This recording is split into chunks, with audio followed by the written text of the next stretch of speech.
সুপ্রিয় দর্শক, আমন্ত্রণ জানাচ্ছি বাংলাদেশের নিয়মিত আয়োজন সংবাদ পর্যালোচনা বিশ্লেষণ অনুষ্ঠান নিউজ অ্যান্ড ভিউজে। আপনাদের সঙ্গে আছে আমি রিশান নাসরুল্লাহ। দর্শক, এই অনুষ্ঠানে আলোচনার জন্য আমার সঙ্গে দুজন অতিথি রয়েছেন। তারা হলেন প্রফেসর ডক্টর মোকাদ্দেম হোসেন, উপাচার্য, বাংলাদেশ ইউনিভার্সিটি অফ প্রফেশনালস, এবং অধ্যাপক ডক্টর মোহাম্মদ কামরুল হাসান, সাবেক সাধারণ সম্পাদক, জাহাঙ্গীরনগর বিশ্ববিদ্যালয় শিক্ষক সমিতি। আমরা এই অনুষ্ঠানে সাধারণত উল্লেখযোগ্য সংবাদ এবং বিভিন্ন বিষয়গুলো নিয়ে আমরা পর্যালোচনা করে থাকি। আমি একটু আলোচনা শুরুর আগে গেল দিনের উল্লেখযোগ্য সংবাদগুলো জানিয়ে আলোচনায় যেতে চাই। গেল দিনের উল্লেখযোগ্য সংবাদগুলোর মধ্যে রয়েছে লাব্বাইক আল্লাহুম্মা লাব্বাইক ধ্বনিতে মুখর আরাফার ময়দান, মসজিদে নামিরায় খুতবায় মুসলিম উম্মা ও ফিলিস্তিনের জনগণের জন্য দোয়া, বিএনপির মুখে ভোটাধিকারের কথা শুনলে হাসি পায়, ৭৪-এর পরিস্থিতি সৃষ্টির ষড়যন্ত্র এখনও চলছে বলেছেন প্রধানমন্ত্রী শেখ হাসিনা, মিয়ানমার আঘাত করলে প্রতিরোধের হুঁশিয়ারি ওবায়দুল কাদেরের, প্রস্তুত সেনাবাহিনী, সেন্ট মার্টিন ইস্যুতে সরকারের আচরণ দাসসুলভ মন্তব্য মির্জা ফখরুল ইসলাম আলমগীরের, জমজমাট রাজধানীর পশুরহাট, ছোট ও মাঝারি সাইজের গরুর দিকে আগ্রহ বেশি ক্রেতাদের, ঈদযাত্রায় বাসে বাড়তি ভাড়া, ট্রেনের স্বস্তি। এই ছিল আসলে মোটামুটি বলা মোটা দাগে উল্লেখযোগ্য সংবাদ। আমরা একটু শুরুতেই কামরুল হাসান আপনার কাছে যেতে চাই, যেটি হচ্ছে যে বিএনপির মুখে ভোটাধিকারের কথা শুনলে এবং ৭৪-এর মতো পরিস্থিতি, অর্থাৎ যেই একটা খাদ্য সংকটের কথা প্রধানমন্ত্রী বলছেন এবং সেটি প্রধানমন্ত্রী অনেকদিন থেকে বলছেন যে বিশ্ব বাজারের যে অবস্থা, বিশ্বের সার্বিক যে বৈশ্বিক পরিস্থিতি, সেটি নিয়ে তিনি একটি খাদ্য সংকট অনেকদিন থেকে প্রধানমন্ত্রী বলছেন। এবং আজকে গতকালকে তিনি যেটি বললেন যে ৭৪-এর মতো পরিস্থিতির সৃষ্টি হতে পারে, অর্থাৎ একটা দুর্ভিক্ষের মতো একটা সৃষ্টি হতে পারে। আসলে আমাদের মূল্যস্ফীতিও বেশ বেশি, মানুষের হাতে টাকা নেই, জিনিসপত্রের দাম, সেই সময় আসলে এই প্রধানমন্ত্রী এই বক্তব্যটা আসলে এক ধরনের আমাদের জন্য, মানে সাধারণ নাগরিকদের জন্য এক ধরনের আসলে সিগন্যাল কিনা? ধন্যবাদ আপনাকে, আমার শ্রদ্ধেয় সহালোচক এবং যারা শুনছেন। হ্যাঁ, এই বিষয়টি আসলে মানে প্রধানমন্ত্রী যেটা বলেছেন সেটার ইঙ্গিত আমি আজ পেছনের কতগুলো প্রবন্ধ, পত্রিকায় মুদ্রিত প্রবন্ধ দেখছিলাম গত কদিন আগে, যে আমাদের করোনা উত্তর যেই পরিস্থিতি ছিল এবং সেখানে বিশেষ করে লার্নিং লস নিয়ে পড়তে গিয়ে অন্য কিছু বিষয় চোখে পড়লো। তো এবং তখন বলা হলো যে শ্রীলঙ্কার একটা ইস্যু নিয়ে আসা হচ্ছে আলোচনায়। সেখানে বলা হচ্ছে যে তাদের জিডিপি এবং তাদের অর্থনৈতিক অবস্থা এক সময় এবং তাদের রিজার্ভ যেটা ছিল উল্লেখ করবার মতো ছিল, কিন্তু পরবর্তীতে আমরা দেখেছি সেখানে কত বড় একটা সংকট তৈরি হয়েছে। তো তখন আমাদের যেই গবেষক লেখক যারা আছেন এই বিষয়ে ভাবেন, তারা তখনই বলছিলেন যে আমাদের যে পরিস্থিতি যেদিকে যাচ্ছে এটা হচ্ছে গুড গভর্নেন্সের সংকটের কারণে যে জিনিসটা হচ্ছে বাংলাদেশে। যে বাংলাদেশেও কিন্তু তখন কিন্তু রিজার্ভ অনেক ভালো ছিল এবং আমরা খুব অহংকার করে ১৫,০০,০০,০০,০০০ আমাদের প্রায় 40+ ছিল বিলিয়ন, কিন্তু এখন আমরা যেটা হচ্ছে 13-তে চলে আসছি এবং প্রকৃত ব্যবহার উপযোগী যেটা, এটা 13-এর মতোই, যে যাই বলুক।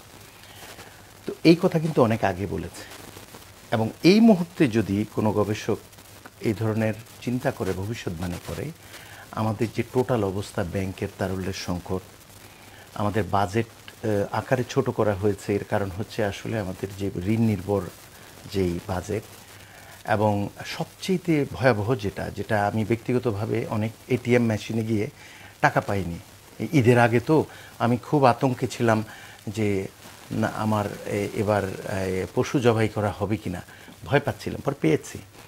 কিন্তু আমি এটার সঙ্গে একই সঙ্গে দেখেছি যে অনেকগুলো ব্যাংকের যেই ব্যবস্থাপক তারাও অর্থ চুরি করে পালিয়ে গেছে, এরকম কয়েকটা ব্যাংকে দেখেছি। আর বাংলাদেশ ব্যাংকের যে পরিস্থিতি, এগুলো খুব লম্বা আলোচনা। তবে যে কথাটা বলতে চাই যে ব্যাংক খাতে যখন চরম বিশৃঙ্খলা, যখন তারল্য সংকট, রিজার্ভ প্রায় তলানিতে, সেই সময়ে যে বাজেটটি আসছে সেই বাজেটটি হচ্ছে আকারে ছোট। এর কারণ হচ্ছে যে প্রচুর ঋণ হয়ে গেছে আমাদের। এখন IMF, ওয়ার্ল্ড ব্যাংক যেই সোশ্যাল যেই সেক্টরগুলো আছে, শিক্ষা, স্বাস্থ্য, এইসব খাতে কিংবা জ্বালানি খাতে সাধারণ মানুষের সুবিধা হয় যেখানে বিদ্যুৎ, সমস্ত ভর্তুকি তুলে ফেলেছে। যেখানে পারা যাচ্ছে সেই জায়গাটা থেকে অর্থ সংগ্রহের যে চেষ্টাটা, রাজস্ব আদায়ের যে বিষয়টা, অনেকটা আর্থিক চাপে পড়ে করেছে। এবং তার চেয়ে বড় কথা হচ্ছে, যেটা আমি বলতে চাচ্ছি, মূলত ব্যাংক থেকে ঘাটতি বাজেটের ১.৫ লক্ষ, যে আমাদের ঘাটতি বাজেটের যেটা, হ্যাঁ, এই ১.৫ লক্ষ যেই ইয়েটা হবে প্রায় ২.৫ লক্ষ আমাদের এই ঘাটতি বাজেট, তার মধ্যে বৈদেশিক যেই ইয়েটা সোর্সটা সেটা একটা, আর বাকি যে অংশটা সেটা হলো 1.5 লক্ষ কোটি টাকা। তাহলে প্রশ্ন হচ্ছে, ব্যাংক থেকে যদি সরকার টাকার অভাবে লোন নেওয়া শুরু করে, তাহলে বেসরকারি বিনিয়োগের যে 27% প্রেডিক্ট করা হচ্ছে, যেটা গত 10 বছরে 22-23-এর উপরে কখনোই ওঠেনি, এরকম একটি পরিস্থিতিতে আপনি বাজেট দিচ্ছেন এবং কর্মসংস্থান তৈরি হবে স্বপ্ন দেখাচ্ছেন, মূল্যস্ফীতি আপনি কমাবেন বলছেন, এই জিনিসটা আসলে না হয়ে প্রধানমন্ত্রী যেটা বলেছেন যে একটা দুর্ভিক্ষের বিষয়, এটা আসলে ষড়যন্ত্র নয়, এটা হচ্ছে গুড গভর্নেন্সের সমস্যা। এবং প্রত্যেকটি প্রতিষ্ঠান যারা কাজ করবার কথা এসব না করার কারণে যে পরিমাণ লুটপাট হয়ে গেছে, যে পরিমাণ অব্যবস্থাপনা হয়েছে, আপনি বেনজির কিংবা আজিজ সাহেবের ক্ষেত্রে এই যে অব্যবস্থাপনা, কিংবা বেনজির সাহেবই এনাফ, একটা উদাহরণই যথেষ্ট, যে এরকম দায়িত্বপূর্ণ পদে থেকে যারা এইভাবে অর্থ লুপাট করেছে, বাকি পাচার বাদ দেন, তাহলে যেটা দাঁড়ালো সেটা হচ্ছে যে এই অব্যবস্থাপনার কারণে আমাদের একটা বড় ধরনের সংকট সামনে আছে, এবং মেগা প্রজেক্ট যেগুলো ছিল এগুলো আসলে খুব ভায়াবল ছিল না। এটা সাবেক পরিকল্পনা মন্ত্রী কিন্তু স্পষ্ট বলেছেন গত কয়েকটি ইয়েতে। তার মানে হচ্ছে যে এগুলোর যদি আপনার ইনস্টলমেন্ট এবং ইন্টারেস্ট দেওয়া শুরু করেন, আপনি যে পরিমাণ অর্থ লাগবে, এবং সরকারের ঘাটতি বাজেটের সোর্স যদি ব্যাংক হয়, এবং বেসরকারি যেই উদ্যোক্তা যারা আছেন তারা যদি ব্যাংক লোন নেয়, এবং ব্যাংক লোনের ইন্টারেস্ট যেহেতু বেশি, তাহলে তাদের পক্ষে লোন নিয়ে আপনার ভায়াবল কোনো একটা মুভে যাওয়া সম্ভব না। কারণ তারা যদি এই উচ্চ সুদে লোন দেন, এবং সেক্ষেত্রে তারা কি পরিমাণ কর্মসংস্থান তৈরি করবে। আর দ্বিতীয় যে সংকট, সেটা হচ্ছে সরকারই যদি 1.5 লক্ষ কোটি টাকা নিয়ে নেয় ব্যাংক থেকে, যেখানে তারল্য সংকট, যেখানে রিজার্ভের সংকট, তাহলে এরা আসলে কিভাবে এই কর্মসংস্থান করবে? যার কারণে আমার মনে হচ্ছে ব্যাংকের সামর্থ্য আছে কিনা 1.5 লাখ কোটি টাকা দেওয়ার মতো, এটা নিয়ে আলোচনা করবো। স্যারের কাছ থেকে আসি। স্যার, একটি বিষয় যেই প্রধানমন্ত্রী অনেকদিন থেকে বলছেন, এটা খাদ্য সংকট বা একটা চ্যালেঞ্জের মধ্যে দেশ পড়বে, এবং সেটি আসলে গতকালকে তিনি স্পষ্ট করে বলছেন যে 74-এর পরিস্থিতি সৃষ্টি ষড়যন্ত্র চলছে, যে দেশ বিদেশ সব মিলিয়ে একটা ধারণা তিনি দিয়েছেন। আসলে আমরা কি ধরনের চ্যালেঞ্জের মধ্যে যাচ্ছি? সেই চ্যালেঞ্জের সময় একটি বাজেট দেওয়া হলো যেখানে মূল্যস্ফীতি নিয়ন্ত্রণের কথা বলা হয়েছে, আসলে সেটি আসলে সম্ভব কিনা? ধন্যবাদ। আমি অধ্যাপক কামরুল সাহেবের সঙ্গে অতিরিক্ত যোগ করতে চাচ্ছি। আসলে উনি যে প্রেক্ষাপটগুলো বলেছেন যথার্থই সবগুলো আছে। তার সঙ্গে যেটা আমরা প্রথমে যে জিনিসটি বলবো সেটা হচ্ছে বৈশ্বিক সংকট। বৈশ্বিক সংকটের বহুমাত্রিক সংকট। আসলে আমরা যদি শুরু করি কোভিড থেকে শুরু করি, সেই কোভিডের সময় যে আমাদের যে খাদ্য নিরাপত্তার যে অভাবটা যেটা হয়েছিল, সেটা কিন্তু দেখুন 2022 থেকে 20 থেকে 22 পর্যন্ত 3টা বছরের যে ধাক্কাটা, এটার কিন্তু একটা মানে অভিঘাত আছে, কিন্তু একটা লম্বা পর্যায়ে যায় এটা। দ্বিতীয় বলবো আমি যে ইউক্রেন রাশিয়ার কারণে, যুদ্ধের কারণে যে খাদ্য সংকট, অর্থাৎ আমাদের যে ফুড গ্রেন যেটা আমরা ইম্পোর্ট করতাম, যে আমদানি করা হতো, সেই সমস্ত যে চ্যানেলগুলো, সেই চ্যানেলগুলো কিন্তু মানে নাজুক অবস্থায় পড়ছে। তৃতীয়ত বৈশ্বিক যেটা আমরা বলবো যে ডলারের ভ্যালু এবং বাংলা টাকার যে অবমূল্যায়ন, যেটা এটা একটা মারাত্মক একটা ধাক্কা করে দিয়েছে। কারণ আপনি যখন খাদ্য ঘাটতি মানে যখন মেটানোর জন্য আমি বাইরে বিদেশ থেকে যখন খাদ্য আমদানি করতে যাব, তখন আমাকে ডলারে পে করতে হচ্ছে। এর পাশাপাশি যেটা হচ্ছে যে মধ্যপ্রাচ্যের যে সংকট, এটা আর একটা সংকট, একটা দীর্ঘদিন ধরে প্রায় 8 মাস ধরে চলছে। কাজেই এই যে প্রথমত আন্তর্জাতিক পর্যায়গুলো আমরা দেখছি, আর দেশের মধ্যে যদি আমরা বলি যে দেখুন, বাংলাদেশ কিন্তু খাদ্যে 168 বা 160 থেকে 168 মিলিয়ন পপুলেশনকে আমরা কিন্তু খাইয়ে পরিয়ে মানে অতিরিক্ত কিন্তু আমরা উদ্বৃত্ত আছে। আমাদের খাদ্য ঘাটতি কিন্তু আমাদের নেই। খাদ্য ঘাটতি কখন হয়? যখন জাতীয় পর্যায়ে বড় বড় দুর্যোগ হয়। এই দুর্যোগের ঘনঘটা যখন হয়, তখন আমরা দেখতে পাই যে আমাদের মানে ফসলাদি তখন বিনষ্ট হয় এবং তাৎক্ষণিকভাবে একটা নাজুকতা তৈরি হয়। কিন্তু এবারে আপনি খেয়াল করে দেখুন যে আমাদের যে বাম্পার ক্রপ যেটা হয়েছিল বোরো সাধারণত এত সফল মানে উৎপাদন কখনো হয়নি, এত বাম্পার উৎপাদন কখনো হয়নি। এই প্রথমবারের মতো আমরা দেখেছি যে যেটা পাহাড়িয়া ঢলে মানে সিলেট, সুনামগঞ্জ পূর্বাঞ্চলে যেগুলো নষ্ট হয়ে যায়, সেগুলো কিন্তু তার ঢলের আগেই কিন্তু সেগুলো কাটা হয়েছে, এবং বাংলাদেশের অন্যান্য অঞ্চলগুলোতে কিন্তু বাম্পার ফলন হয়েছিল। কিন্তু দক্ষিণ অঞ্চলে আমরা দেখলাম সাইক্লোন রিমালের যে প্রভাবে স্ট্যান্ডিং ফসল যেগুলো অনেকটা ক্ষতিগ্রস্ত হয়েছে। এবং তার পাশাপাশি এটা সত্য কথা যে ৭৪-এর যে দুর্ভিক্ষের ব্যাপারটা সেটা কিন্তু যেমন এক্সটার্নাল যেমন একটা ষড়যন্ত্র ছিল এবং ভিতরে অভ্যন্তরীণ একটা ষড়যন্ত্র ছিল, দুটোকে মিলিয়েই কিন্তু একটা নাজুকতা তৈরি হয়েছিল। এবং আমরা জানি যে ওই সময় যে আমাদের মানে খাদ্য জাহাজ নোঙর করার কথা আমাদের মানে যেটা সেখান থেকে সেটা না করে সেখান থেকে অন্যত্র সরিয়ে নেওয়া হয়েছিল। কাজে এটা হচ্ছে মানে যখন একটা মানে পুঁজিবাদী শাসন ব্যবস্থার থেকে আমরা যখন উত্তরণের জন্য সমাজবাদী শাসন ব্যবস্থা যখন যেতে চেয়েছিলাম, মানে আমাদের সংবিধানের একটা মূলনীতি ছিল আমাদের সমাজতন্ত্র, ইকুইটি এবং ইকুয়ালিটি এবং ডিস্ট্রিবিউটিভ জাস্টিস, এবং সেটা কখনো চায়নি স্বার্থান্বেষী মহল, সেটা কখনো চায়নি পুঁজিবাদী সমাজ ব্যবস্থায়। এবং সে কারণে আমরা দেখেছি যে বাসন্তীর নাম করে নানান ধরনের অপব্যাখ্যা এবং অপপ্রচার এবং তার সাথে ষড়যন্ত্র, গভীর ষড়যন্ত্র, অভ্যন্তরীণ এবং বহির্বিশ্বের ষড়যন্ত্র দুটোকে মিলে হয়েছিল। কিন্তু এবারে প্রধানমন্ত্রী যেটা বলেছেন সেখানে আমাদের মুদ্রাস্ফীতি যেটা উনি যেটা বলেছেন সেটা একটা বিষয় আছে, আর একটা যেটা যে আমাদের ঘন ঘন কিন্তু দুর্যোগ হচ্ছে। আপনি খেয়াল করে দেখুন যে আমাদের যে ফ্ল্যাশ ফ্লাডটা হয়ে গেল, এই মানে ১৫০ বছরের মধ্যে এই ধরনের ঢল, পাহাড়ি ঢল নামেনি। কিন্তু আমরা ২০২২-এ দেখছি সুনামগঞ্জ, সিলেট ৪৫ দিন পানি নিচে ছিল, এবং তার পরবর্তীতে এবছরে আমরা দেখুন সাইক্লোন রিমাল এদিকে হলো, ওদিকে আমরা দেখলাম যে আবার মানে রেকর্ড পরিমাণ বৃষ্টি হলো ১৫০ বছরের মধ্যে, যেটা কখনো হয়নি মেঘালয় হলো, এবং সমস্ত পানিগুলো বরাক নদী দিয়ে আমাদের সুরমা কুশিয়া বেসিন দিয়ে চলে আসলো এবং ব্যাপকভাবে ক্ষতিগ্রস্ত করলো ফসলের। এবং তারপরে আমাদের উত্তরাঞ্চলগুলোতে যদি দেখেন সেখানে কিন্তু আমরা দেখি যে আগাম বন্যা, মধ্যম বন্যা এবং বিলম্বিত বন্যা, এই তিন ধরনের বন্যা কিন্তু সবসময় হচ্ছে। কাজে এই যে প্রাকৃতিক দুর্যোগ যেটা আসছে সেই দুর্যোগের ঘনঘটার কারণে কিন্তু আমাদের ফসল ব্যাহত হচ্ছে। আর একটা যেটা আমরা বলবো যে হ্যাঁ, আমাদের খাদ্য মূল্যের দাম বৃদ্ধি পেয়েছে, এটা আন্তর্জাতিক বাজারে হয়েছে এবং ভিতরে, কারণ আমাদের রাজনীতিবিদ নিজেরাই অসহায়তা প্রকাশ করেছেন কখনো কোনো খাদ্যমন্ত্রী, বাণিজ্যমন্ত্রী, যে সিন্ডিকেশন, এই সিন্ডিকেট কিন্তু একটা বড় একটা ফ্যাক্টর কিন্তু সব জায়গাতেই কিন্তু আমরা দেখতে পাচ্ছি, এবং এটা কিন্তু ওপেন সিক্রেট ব্যাপার।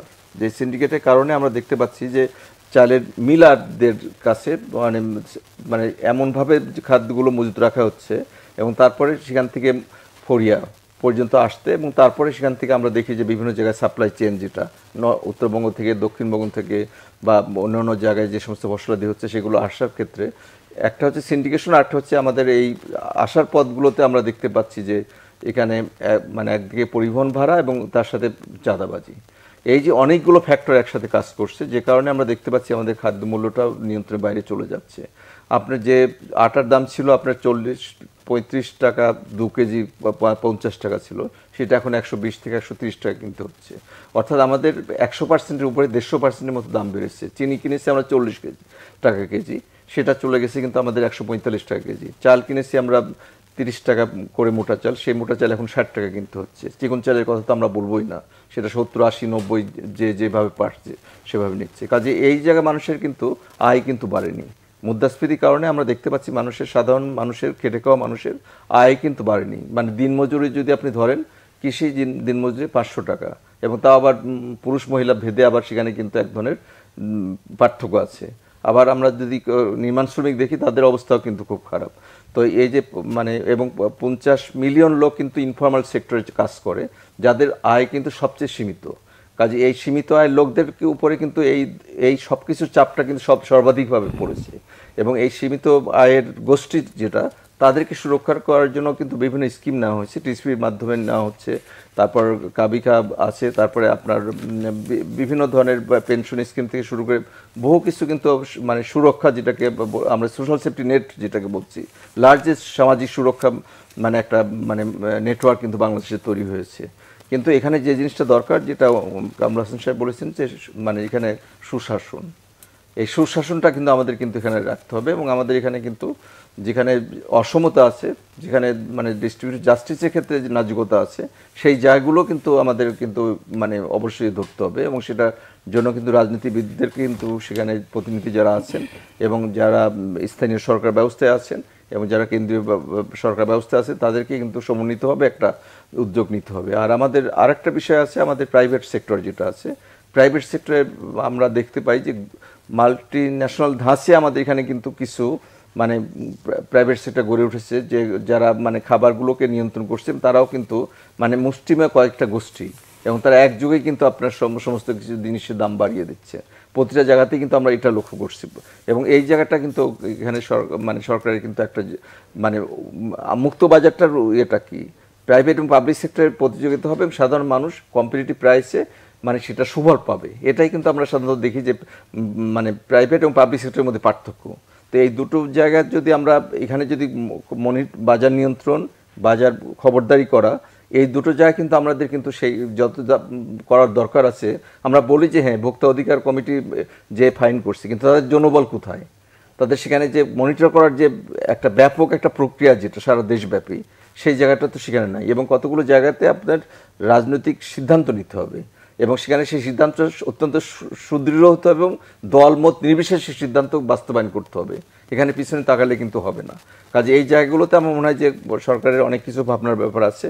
আর খাদ্যের সুরক্ষার ব্যাপার আর অশনি সংকেত, যেটা অশনি সংকেত বাংলাদেশে এসছে, এটা রাজনৈতিক একটা অন্যতম একটা কারণ আমরা দেখেছি যে যখন মানে ৭৬-এ মন্বন্তর হয়েছিল, যখন আমরা দেখেছি যে বেঙ্গল ফেমিন ২৭ থেকে ৩০ লক্ষ লোক মারা গিয়েছিল।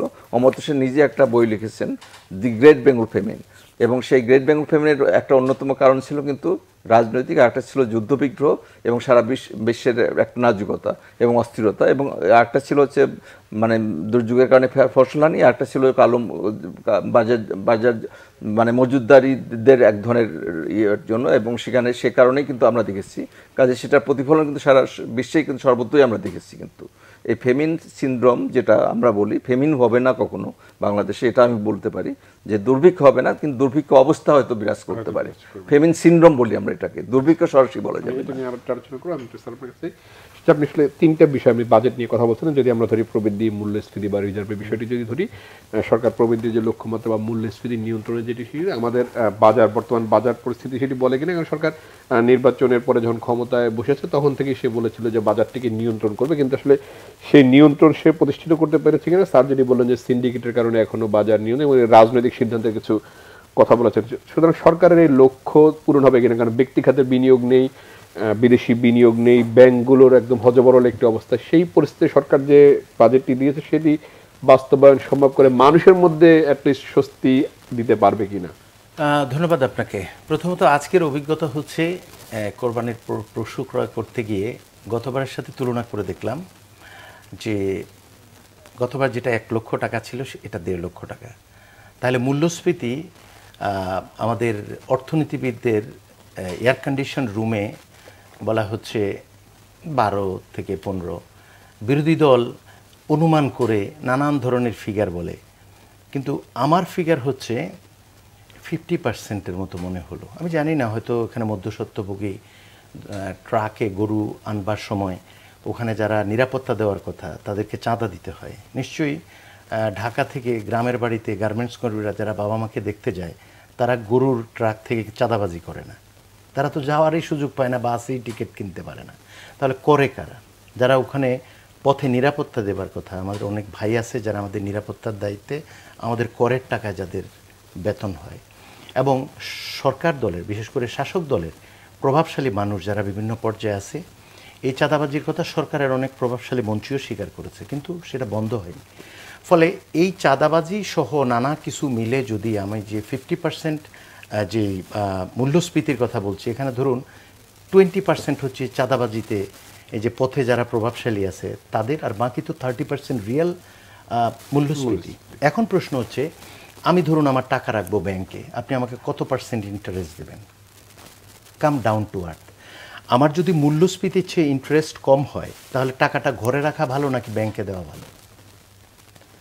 কারণ আমি তো আপনাকে টাকা দিলাম, আপনাকে যে টাকা দিলাম আপনি আমাকে ইন্টারেস্ট দিলেন হচ্ছে কত, ধরুন আপনি 11% দিলেন, আমার মূল্যস্ফীতি হলো 30%।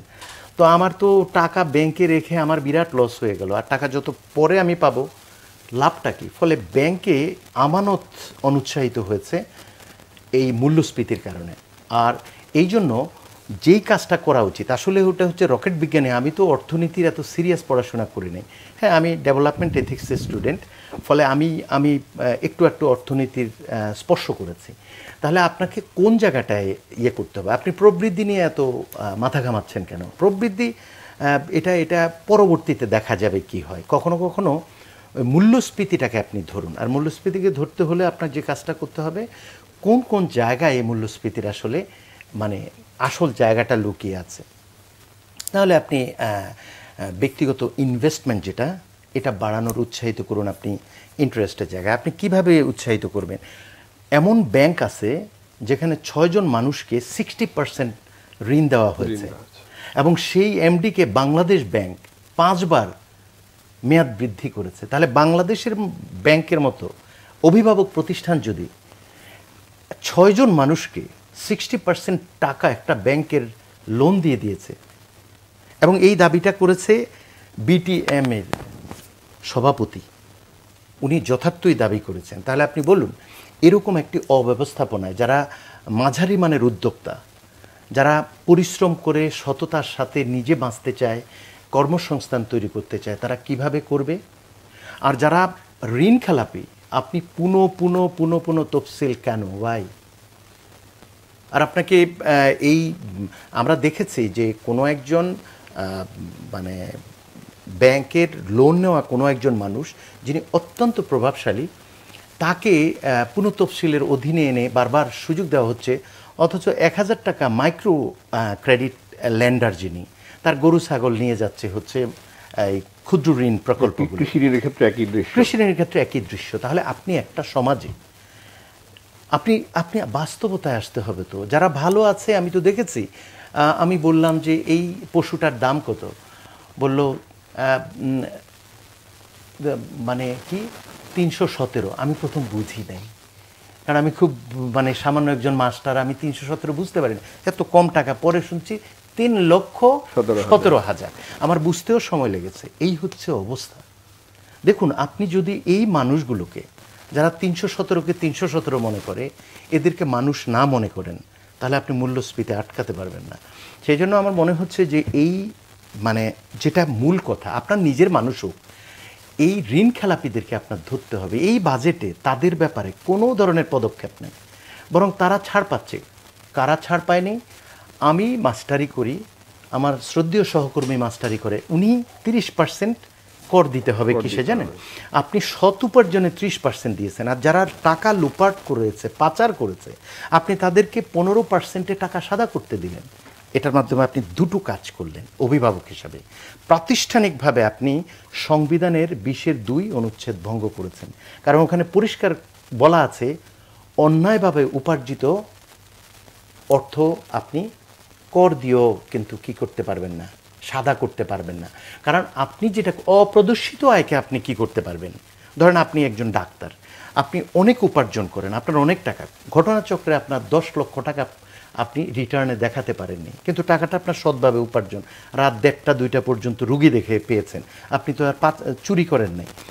তাহলে কি হলো? এই টাকাটা যদি আমাদের ট্যাক্সের সাথে যারা জড়িত আমাদের কর্মকর্তারা আছেন, তারা যদি এনভিআর যদি ওইভাবে নীতিমালা করে যে ওনাকে এই অপ্রদর্শিত টাকাটা প্রদর্শন করতে হবে এবং একটা নির্দিষ্ট জরিমানা দিয়েও দিতে পারে, কিন্তু সোনা চোরা চালানকারী, ফ্যান্সিডিল ব্যবসায়ী, ক্যাসিনো ব্যবসায়ী, যাদেরকে ধরা হয়েছে একবার আমরা দেখেছি, এখন সবাই বাইরেই আছে, 2-1 ছাড়া সাজা কেউ পায়নি, আপনি তাদের টাকা যদি সাদা করতে যান, তাহলে আপনি প্রথমত সংবিধান বিরোধী কাজ করলেন, সেই ধারাটা সংবিধান বিরোধী। আর দ্বিতীয়টা করলেন অত্যন্ত অনৈতিক একটা কাজ করলেন। একজন অভিভাবক, মানে অভিভাবক যদি কোনো অনৈতিক কাজ করে, সেই অনৈতিক কাজ গুড গভর্নেন্সকে কি এগিয়ে দেবে না পিছিয়ে দেবে?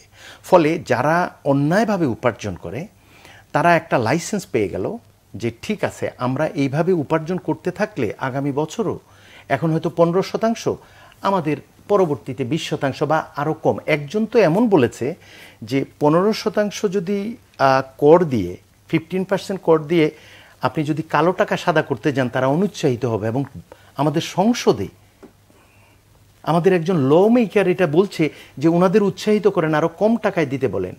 প্রশ্নটা তো হচ্ছে অর্থ কালেকশন নয়, ডাকাতও তো অর্থ কালেকশন করে। আপনি অর্থ উপার্জনের কথা বলবেন, অর্থ সংগ্রহ নয়। ফলে একটা দেশে আপনি পর্যায়ক্রমে উন্নত হন, সমস্যা নেই, কিন্তু আপনার ভিত্তি থাকতে হবে নৈতিকতা।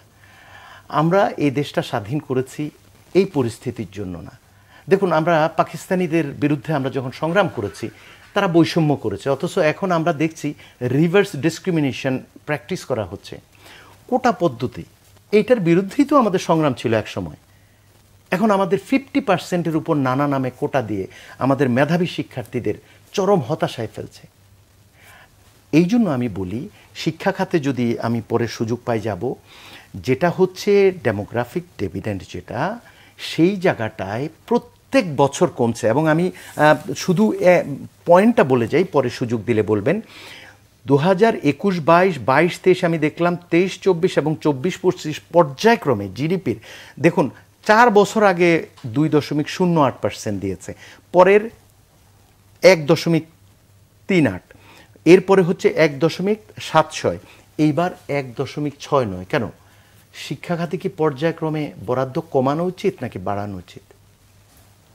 এখন আন্তর্জাতিক যেই পরামর্শ, বিশেষ করে ইউনেস্কো যেটা বলতে চায়, উন্নয়নশীল দেশ আমরা নাকি এলডিসি থেকে উপরে উঠে যাচ্ছি, তারা 6% দিচ্ছে। আপনি যদি মানে শিক্ষা খাতের বরাদ্দ আর অন্য খাতের বরাদ্দ কিন্তু এক না, একটা হলো স্বল্পমেয়াদী আর একটা হলো দীর্ঘমেয়াদী। আপনি একজন মেধাবী, সৎ, নীতিবান মানুষ যদি তৈরি করতে পারেন কিছু অর্থ ইনভেস্ট করে, তাহলে আনার বেনজির আজিজদের উত্থান কমে যাবে।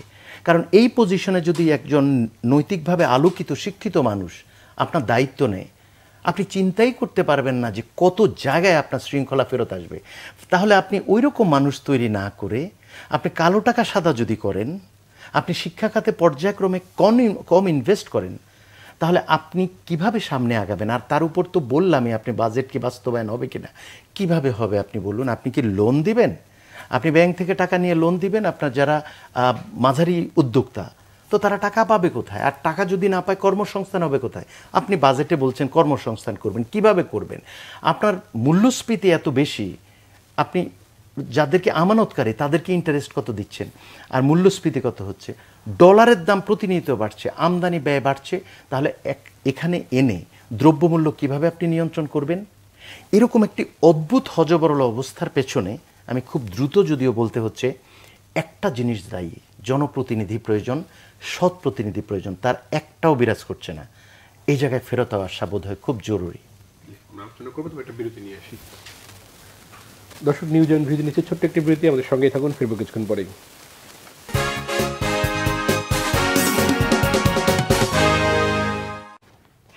দর্শক, বিরতির পর আবারও স্মরণ যাচ্ছে নিউজ অ্যান্ড ভিউজে। আমরা আলোচনা করছিলাম, আপনি এর আগে একটি কথা বলেছিলেন যে খাদ্য ঘাটতি নেই, এবং আমরা আসলে বেশ এই স্লোগানটা আমরা বেশ শুনি যে বাংলাদেশ খাদ্য উৎপাদনে স্বয়ংসম্পূর্ণ। যদি সেটি হয়, তাহলে চাল কেন আমদানি করতে হয়, ডাল কেন আমদানি করতে হয়, চিনি আমদানি করতে হয়, মানে বেশিরভাগ নিত্যপণ্যে আমাদের আমদানি করতে হয়। এবং এর একটি মানে একে তো ঘাটতি আছে, দ্বিতীয়ত হলো যে আমাদের বাজার নিয়ন্ত্রণের জন্য এগুলো আমদানি করতে হয়। এবং একই সঙ্গে আমি যদি বলি যে সাধারণ মানুষের যে চাহিদা প্রতিদিনের, সেই পরিমাণ খাদ্য তারা আসলে গ্রহণ করতে পারে কি না, মানে এটি কি মানে তারা কম গ্রহণ করে বিধায় আমাদের খাদ্য ঘাটতি নেই, না আমাদের আসলে উৎপাদনই বেশি? এটি সঙ্গে আরেকটু হলো যে আমাদের যে বাজেটটি গেল, সেটিতে আসলে শিক্ষা সেবামূলক যে খাদ্যটি, শিক্ষা এবং স্বাস্থ্য দুটিতেই বরাদ্দ কম। এটি দিয়ে আসলে উন্নত বাংলাদেশ গড়া সম্ভব কিনা? দেখুন, শিক্ষা খাতে এবার যে বরাদ্দটা হয়েছে প্রায় 94,700 কোটি টাকা, গত বছর ছিল যেটা 88,168 কোটি টাকা। অর্থাৎ আমরা যদি পার্সেন্টেজ অনুযায়ী দেখি 7.4 বেশি। কিন্তু একটা জিনিস খেয়াল রাখেন যে আমাদের যে মুদ্রাস্ফীতি হয়েছে, এবং এই মুদ্রাস্ফীতির যদি টাকার অবমূল্যায়নকে যদি আপনি ধরেন, তাহলে কিন্তু এই মাত্র 6 থেকে 7,000 কোটি টাকা, এটা কিন্তু আসলে সত্যিকার অর্থে বরাদ্দ বৃদ্ধি না। এটাকে প্রথমত আমি এটাই বলবো, এটা কিন্তু মানে আপনি যদি ওই কনসিডার করেন, তাহলে এটা কিন্তু আগের মতোই রয়ে গেছে। আর এখানে বরাদ্দের ক্ষেত্রে যে জিনিসটা আমি দেখব যে মানে মাধ্যমিক, উচ্চ মাধ্যমিক, তারপর আপনার প্রাথমিক, এবং যেটাকে আমরা বলি মাদ্রাসা এডুকেশন, এর পাশাপাশি science, technical education, engineering education, কৃষি খাত, এবং এর পাশাপাশি আমরা যেটা বলবো যে আপনার ডেন্টাল, মেডিকেল খাত এবং নার্সিং, এবং এর পাশাপাশি টেক্সটাইল, লেদার, এবং আরেকটি খাত আছে যেটা মানে ইমার্জিং এরিয়াতে, সেটা হচ্ছে ফ্যাশন। এই কয়েকটা খাত আছে আমাদের। এই খাতের মধ্যে যদি আমি দেখি যে দুটো জায়গায় আমি উদাহরণ দেবো, যে আমরা যদি লিবারেল আর্টস যে যদি দেখি, সাধারণত দুটো বিশ্ববিদ্যালয়ে প্রায় 32 লক্ষ শিক্ষার্থী, সবাইকে এমএ পাস করতে হবে, সবাইকে গ্রাজুয়েট হতে হবে।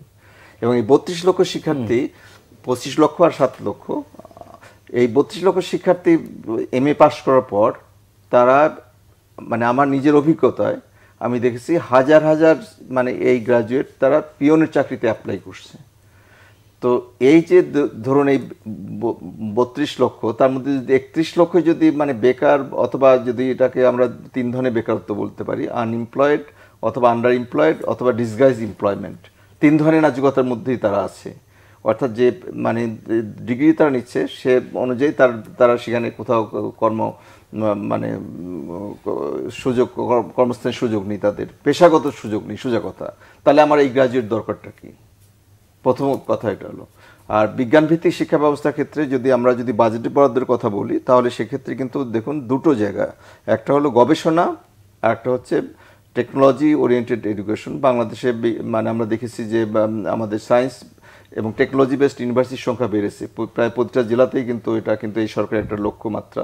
মেডিকেল এডুকেশন এবং এগ্রিকালচার এডুকেশনও কিন্তু দিয়েছে।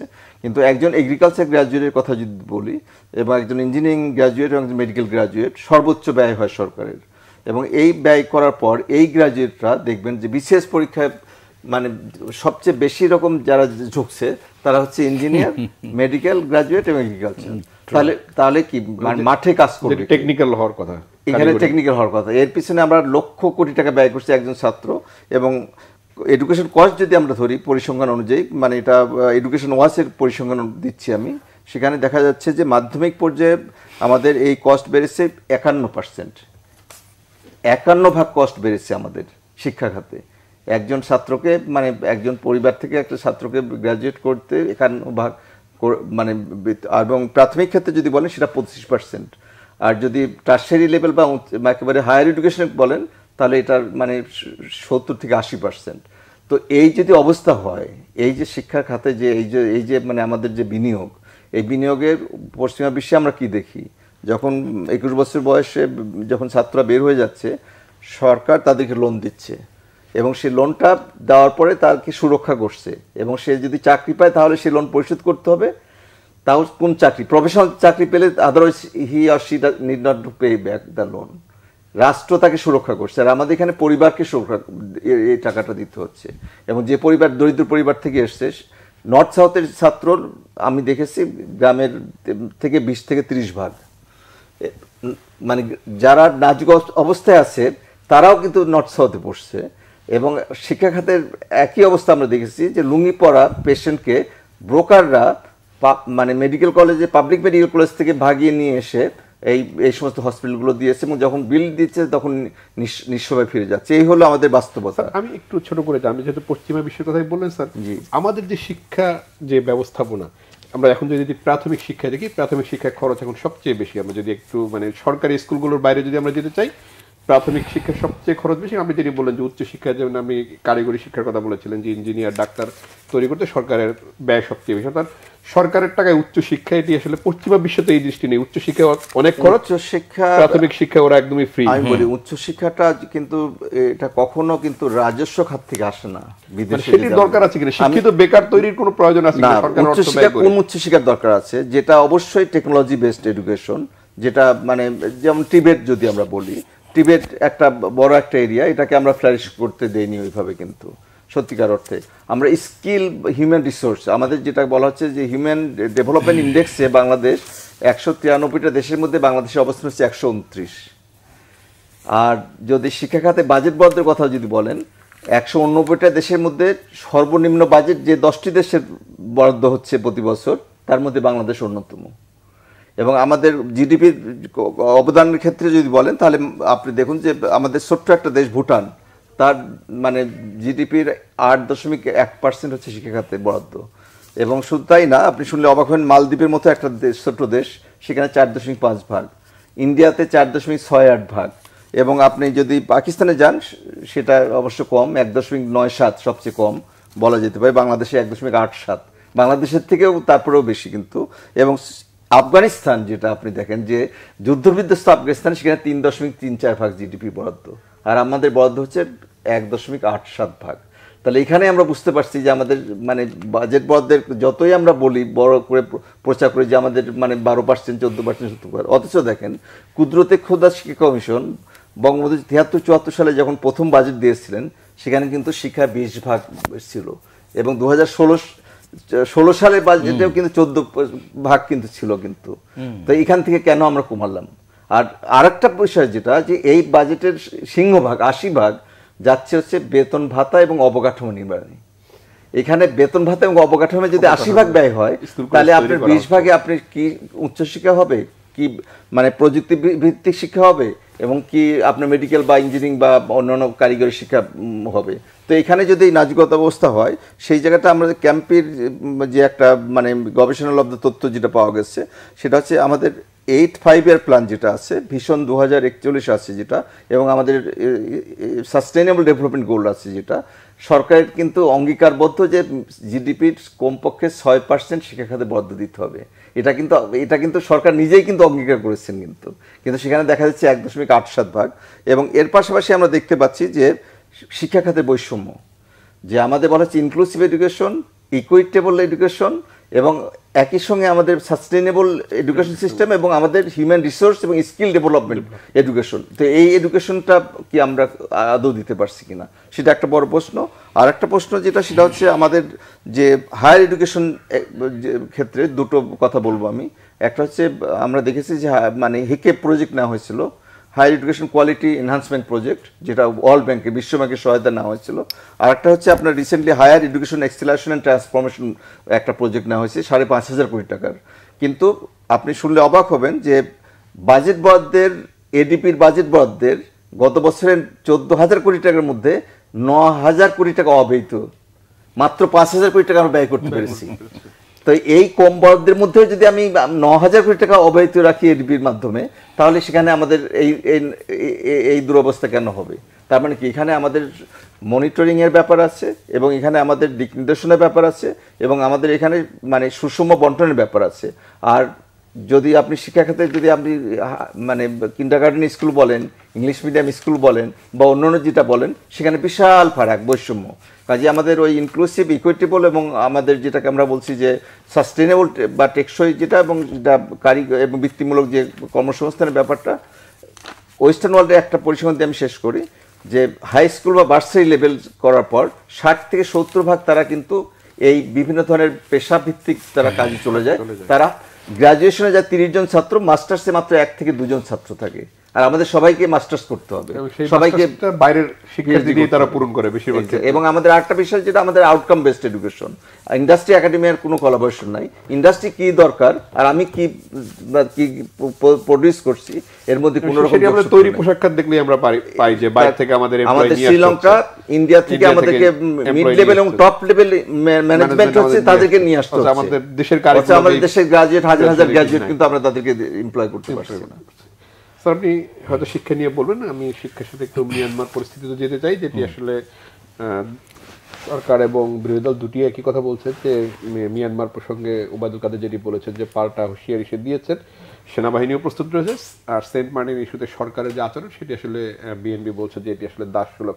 সেন্ট মার্টিন নিয়ে আমাদের অনেকদিন থেকে মিয়ানমারের সাথে সংকট চলছে, রোহিঙ্গা সংকট রয়েছে, অর্থাৎ এই সময়টিতে আসলে এক ধরনের সার্বভৌমত্বের একটা প্রশ্ন দেখা দিচ্ছে। সেই জায়গায় আসলে আমরা এক ধরনের চ্যালেঞ্জে পড়ছি কিনা? ধন্যবাদ আপনাকে। শিক্ষা নিয়ে পরে সুযোগ পেলে পরে বলবো, এই প্রশ্নের উত্তর দিই। শিক্ষা নিয়ে অনেক বেদনা আছে, ভেবেছিলাম সেটা নিয়ে কথা বলবো। যাই হোক, সেটা নিয়েও বলি। দেখুন, আমাদের যখন স্পিড বোর্ডে গুলি পড়ল, তখন আমাদের নৌবাহিনী আছে, তাই না? ওরা হচ্ছে গর্বের যে জায়গাগুলো, সেনাবাহিনী, বিমান বাহিনী, নৌবাহিনী, এবং তাদের আমাদের একটা পররাষ্ট্রনীতির বিষয় আছে, এবং সীমান্ত সুরক্ষা, সার্বভৌমত্বের ইস্যু আছে। হুট করে যুদ্ধে জড়াবে এটা কেউ বলে না, কিন্তু একটা সার্বভৌম স্বাধীন রাষ্ট্রে অন্য পক্ষ থেকে যখন আঘাত করে, তখন আপনি এটা পছন্দ করছেন না, আপনাকে চিমটি কাটলো, আপনি চুপ থাকলেন, সমস্যা নেই। আপনাকে জোরে আঘাত করলো, আপনি ব্যথা পেয়েছেন, সেটুকু দেখাতে হবে, এবং আপনি চাইলে প্রত্যাঘাত করতে পারেন, সেই অ্যাটিটিউডটা থাকবে। আপনি শুধু বলবেন যে আমি ভদ্রলোক, ইউ স্টপ নাও।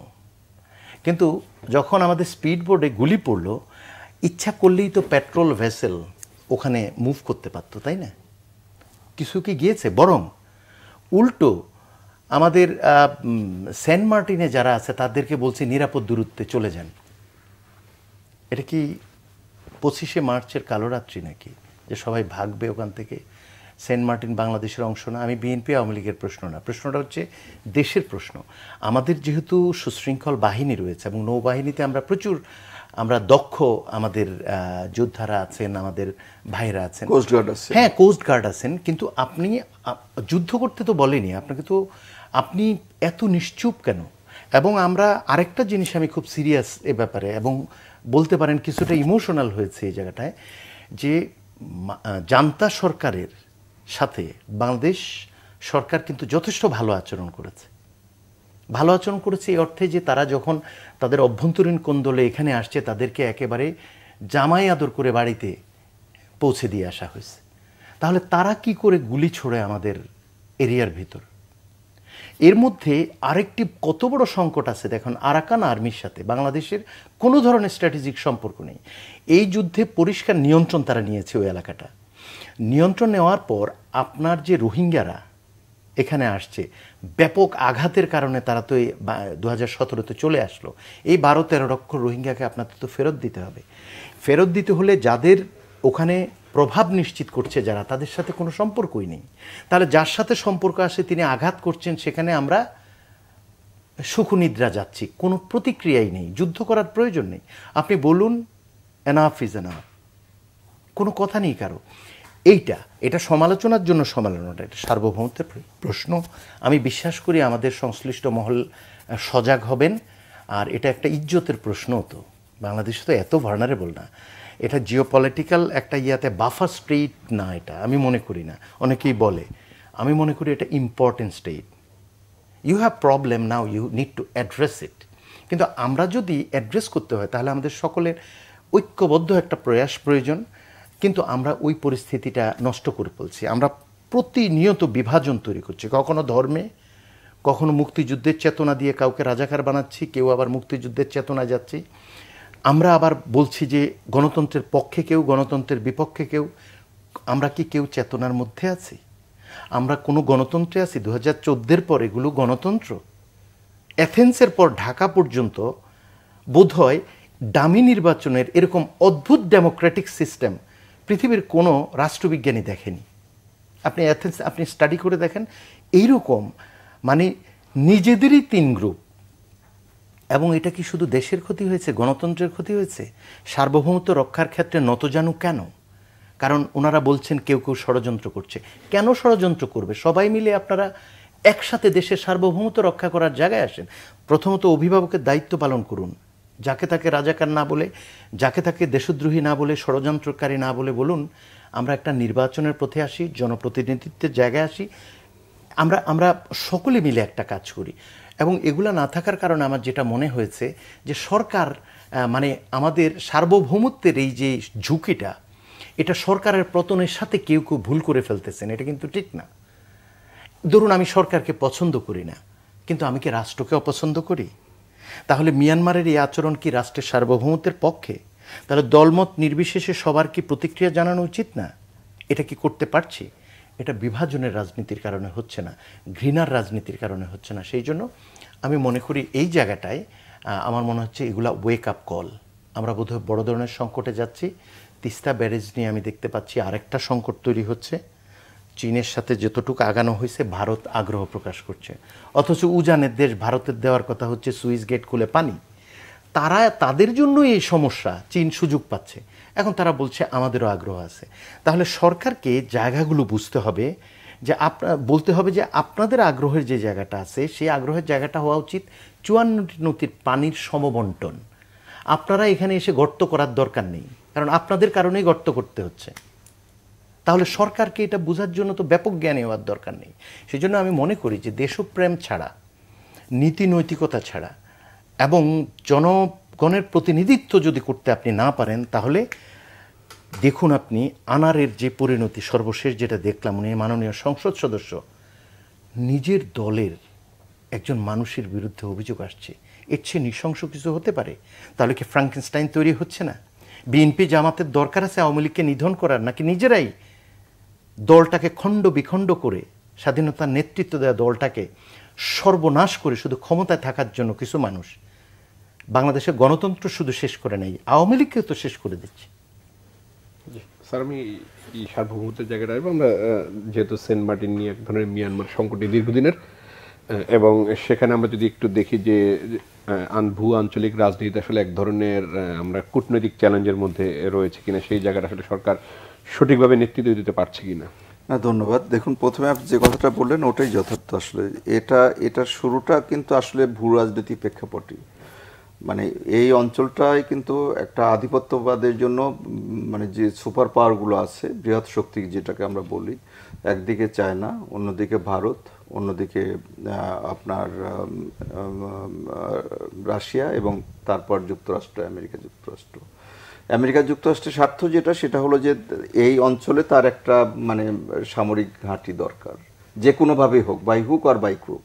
আমরা দেখেছি টিফা থেকে শুরু করে বহু ধরনের চুক্তির চেষ্টা করেছে, একের পর এক কিন্তু তারা কিন্তু মানে প্রলোভিত করেছে বাংলাদেশকে, এবং খুব মডেস্ট হইতেই করেছে। কিন্তু টিফা চুক্তি, হানা চুক্তি, এগুলো কিন্তু একের পর এক এসছে, কিন্তু তার উদ্দেশ্য কিন্তু মানে আমাদের সৈন্যদেরকে মানে প্রশিক্ষিত করা না, ওই সিডরের সময়, আইলার সময় 1000 কোটি লিটার পানি দিয়ে মানুষকে সুরক্ষা করা, এর পিছনে কিন্তু একটা রাজনৈতিক উদ্দেশ্য ছিল।